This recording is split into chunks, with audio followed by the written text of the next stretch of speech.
In dealing with border control, first of all, we have managed to actually bring about cost savings by splitting Bermuda Customs into what you would see at the airport, the interdiction side, the customs revenue side, and during the summertime, when the ships come in, a dedicated group of customs officers then control the passenger terminals.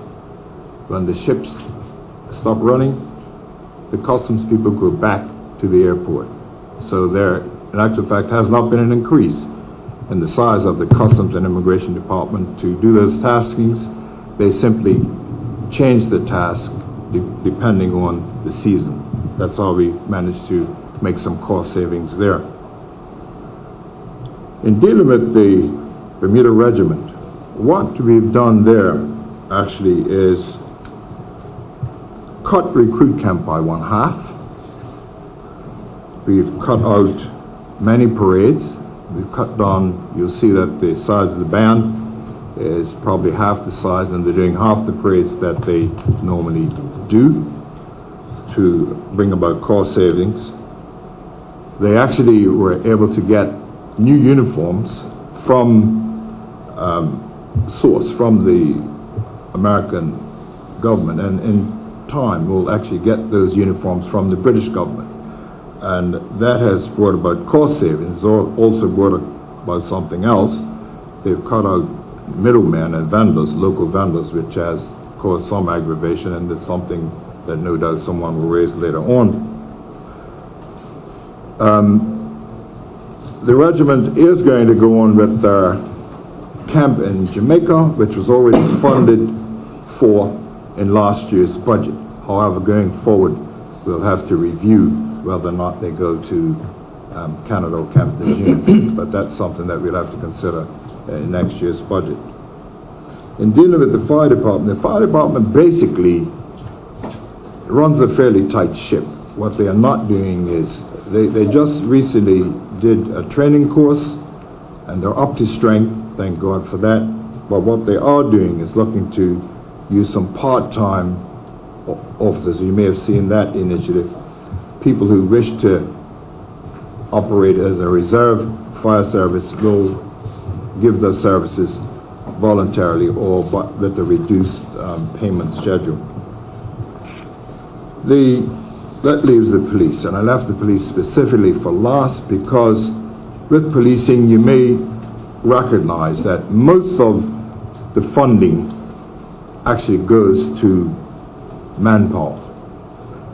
The total budget for entire border control operation or national security actually started out at 121 million, and by the persuasion of the Minister of Finance, who sits to my left, we pared it down to 108 million.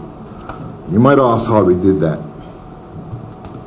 In looking at the way that the police were deployed, it was easily recognized that there were vast amounts of overtime being spent. And that was because there were unscheduled events, gang activity, shootings, etc., that were draining the budget.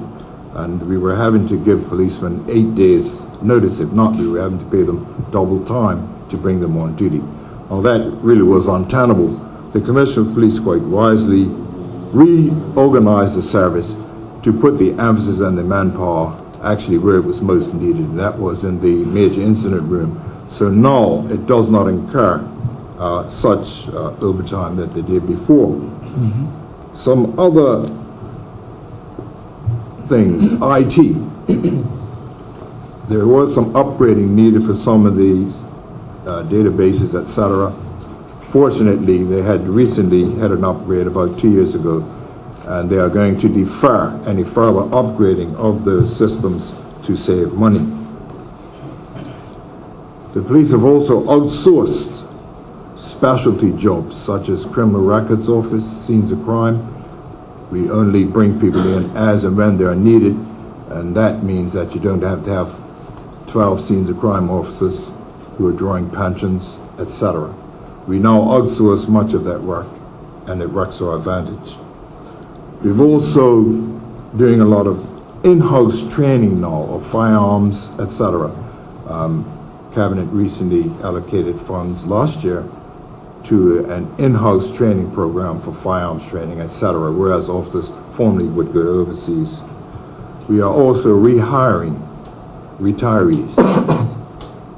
We found that many officers were retiring, not because of disability or inability to perform. They simply got to the end of their contract and the end of their normal retirement age. They retired, and then some of them begged to come back. We didn't take them all. We did take 2 in particular and matched them up with overseas officers to deal with cold case investigations. And there are some cost savings there. Even the officers from overseas are retired officers, and some of them who operated, as you may recognize, with Trident, and that was a specialized group from the UK who deal with gang intervention and investigation. The Bermuda Regiment has also come on board to assist with the Marine section. We did have some issues with the Marine section not being operational or fully operational due to constraints of manpower. On the police side, the regiment proved their worth once again, and it costs about half the price of a policeman to man the small boat brigade by with the regiment. And the regiment again did not require new equipment. They simply used the police equipment that was lying dormant due to lack of manpower. And for those people who are immediately going to put their hand up and ask about the big boat that the police ordered from Australia some years ago, that boat is now being or will be fully utilized during the summer and manned by a combination of police and the regiment.